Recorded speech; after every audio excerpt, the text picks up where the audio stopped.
A 37-year-old woman was abducted by 3 men in police uniform on Wednesday, January 12, 2022 in an area called Wasaga Beach, Ontario, Canada. Her name is Elnaz Hajtamiri, or sometimes just Tamiri. She's 5'3" with a slim build and shoulder-length black hair. This case is only 1 hour away from another case that I'm covering called the Justin Evans case. And the detective inspector who's assigned to Justin's case, his name's Matt Watson, he's also on this case. And there's been some serious issues in Justin's case with the investigation and also the protocols. I hope it's not going to turn out the same way like it did in Justin's. Let's get into it.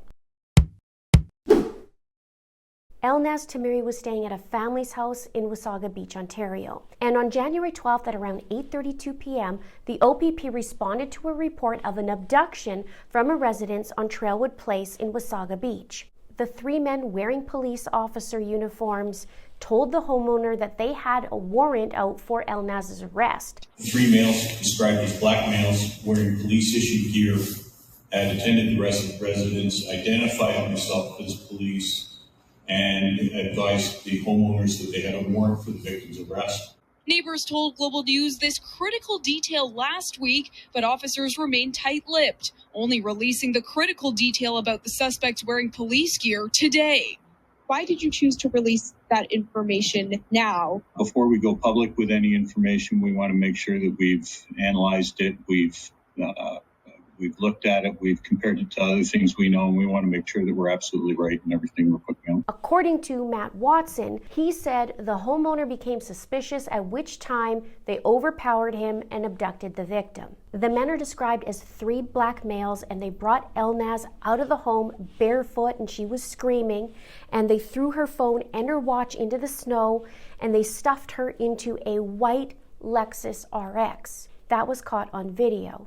Police say that SUV, which was stolen, has since been recovered. Witnesses say that they waited a minute in the vehicle and then they left, and she hasn't been seen since. Now, police are saying that they weren't actually wearing police-issued uniforms and that they were fake. And they believe that the men are armed and dangerous, and if you see them, do not approach, directly call 911. Also, according to Matt Watson, he said she had no criminal record and no involvement in the criminal underworld, no connection to any nefarious activity. One has to wonder, how does this lead up to this, right? Well, 3 weeks before Elnaz's abduction, on December 21st, 2021, she was assaulted in a parking garage of where she lived in Richmond Hill, which is about 1.5 hours south of Wasaga Beach. And this is why she was staying at Wasaga Beach. More on that in a minute. 2 men grabbed Elnaz, pull her out of her vehicle, and brutally beat her with a frying pan, so much so that she needed 3 dozen stitches on her head.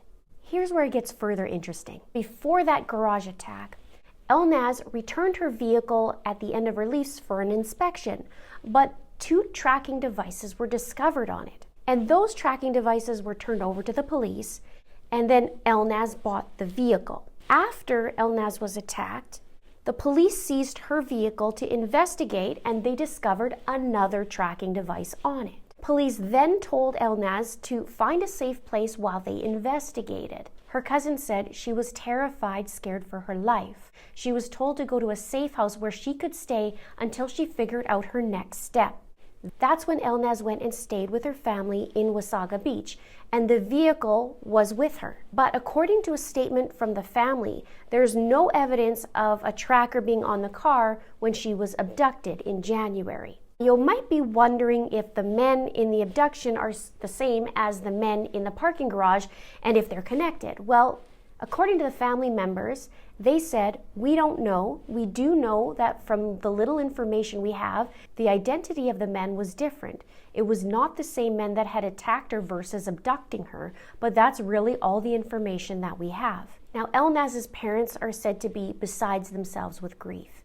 And a spokesperson for the family said that Elnaz was born and raised in Iran, and she moved to Canada in 2018 after the death of her husband. Elnaz was born and raised in Iran. She lived a very happy life with her husband, Farnam, who sadly passed away in 2017. He had a very short illness that took his life.